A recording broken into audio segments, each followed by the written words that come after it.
Avoid using magnet jumpers when they cannot make secure contact or might cause unintended shorts.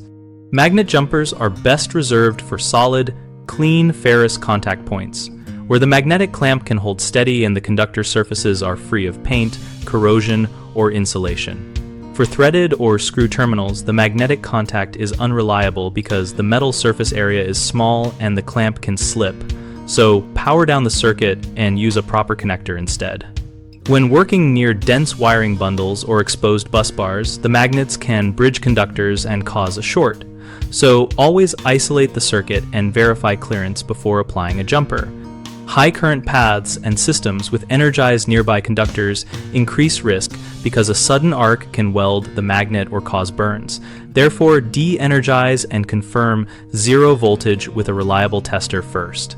Avoid using magnet jumpers on non-ferrous terminals such as brass or aluminum where the magnet will not secure, and switch to alligator clips or purpose-built terminal adapters that grab the conductor mechanically.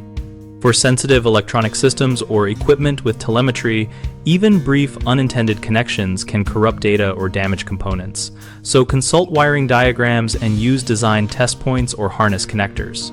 The three most common mistakes are using magnet jumpers on screw or plated terminals, which leads to poor contact and sparks, so power down and use a mechanical connector. Leaving jumpers in place while re-energizing nearby circuits, which creates accidental shorts. So remove jumpers before restoring power, and trusting magnets on non-ferrous or painted surfaces, which causes intermittent measurements. So switch to alligator clips or clean bare metal contact and secure with a proper clamp. BigHomeProjects.com helps homeowners find local contractors by listing professionals and giving a place to compare experiences. We also let contractors find work and connect with potential clients, and we host a discussion community where members share tips and ask questions about projects and safety.